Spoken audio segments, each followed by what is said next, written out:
নমস্কার বন্ধুরা, কাকলিস কিচেন 046 চ্যানেলে আপনাদের সবাইকে স্বাগত। আমার আজকের রেসিপি আলু দিয়ে নিরামিষ পনির।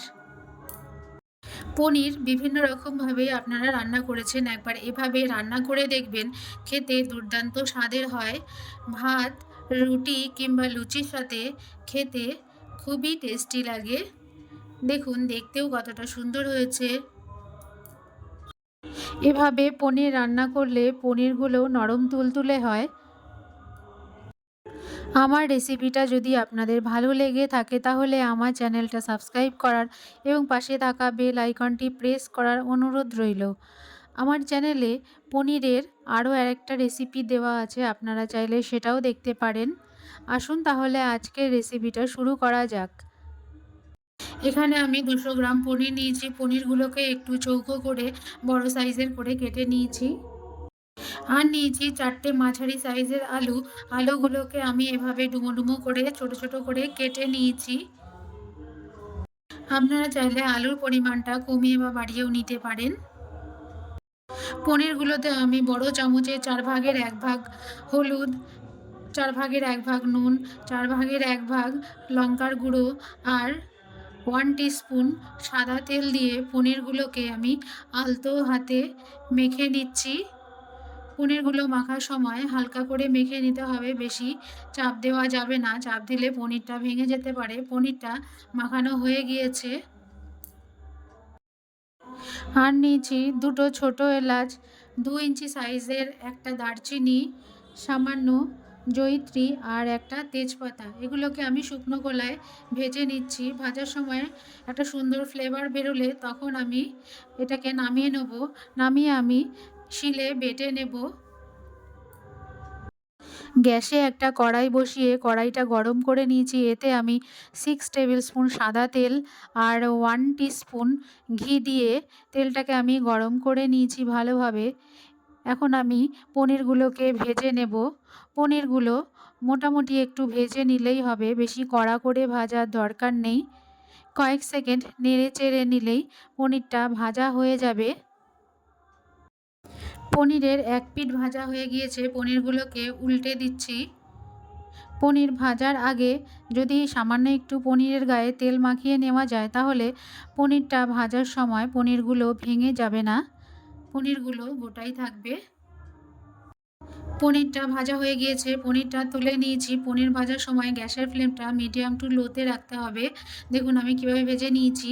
এবার ওই তেলে আমি আলুগুলোকেও ভেজে নেব।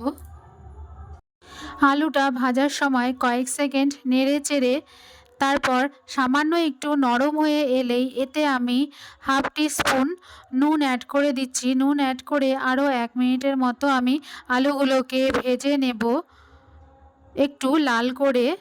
এই পর্যায়ে গ্যাসের ফ্লেমটা হাই রেখেই আমি আলুগুলোকে ভেজে নিয়েছি। আলুটা ভাজা হয়ে গিয়েছে, আমি আলুটাকে তুলে নিয়েছি।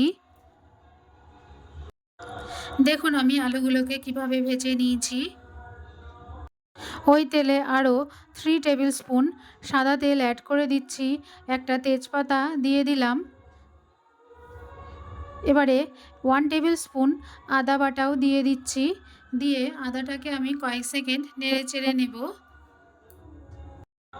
আদাটা ভাজা হয়ে গিয়েছে। এবার আমি একটা টমেটো শিলে বেটে নিয়েছি, টমেটো পেস্টটাও আমি এবার দিয়ে দেবো। দিয়ে আরও কয়েক সেকেন্ড ভালোভাবে নেড়ে চেড়ে নিচ্ছি। আর সামান্য পরিমাণ নুন অ্যাড করে দিচ্ছি। দিয়ে ভালোভাবে মশলাটাকে কষিয়ে নিচ্ছি মিডিয়াম টু লো ফ্লেমে।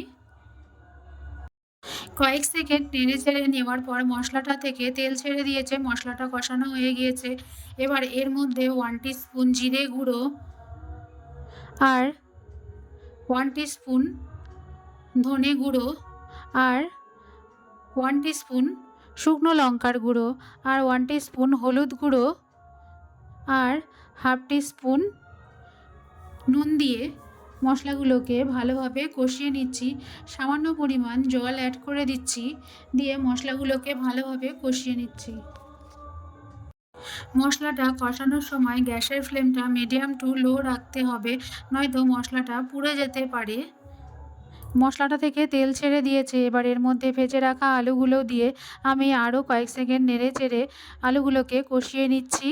এই পর্যায়েও গ্যাসের ফ্লেমটা আমি মিডিয়াম টু লো রেখেছি। মশলাটা থেকে তেল ছেড়ে দিয়েছে। এবার সামান্য একটু জল দিয়ে আলুগুলোকে আরও কয়েক সেকেন্ড নেড়ে চেড়ে কষিয়ে নেব। আলুটা কষানোর সময় আমি এভাবে দুবার জল ছিটিয়ে আলুগুলোকে কষিয়ে নিচ্ছি আর দিচ্ছি বড় চামচের হাফ চামচ চিনি। চিনিটা দিয়েও আমি মশলাগুলোকে ভালোভাবে কষিয়ে নিচ্ছি। এই পর্যায়ে গ্যাসের ফ্লেমটা মিডিয়াম টু লো রেখেছি। এবারে আলুগুলো মশলার সাথে ভালোভাবে কষানো হয়ে গিয়েছে। আমি এবার পরিমাণ মতো জল দিয়ে দিচ্ছি। এখানে আমি 2 গ্লাস পরিমাণ জল অ্যাড করে দিয়েছি। এবার 5 মিনিটের জন্য ঢাকা চাপা দিয়ে রান্না হতে দেবো মিডিয়াম টু হাই ফ্লেমে। 5 মিনিট বাদে আমি ঢাকনাটা খুলে দেখে নিচ্ছি, ঝোলটা অনেকটাই শুকিয়ে গিয়েছে, আলুগুলোও প্রায় বয়েল হয়ে গিয়েছে। এবারে আমি ভেজে রাখা পনিরটাকে দিয়ে দিচ্ছি, দিয়ে ভালোভাবে ঝোলের সাথে মিশিয়ে দিচ্ছি।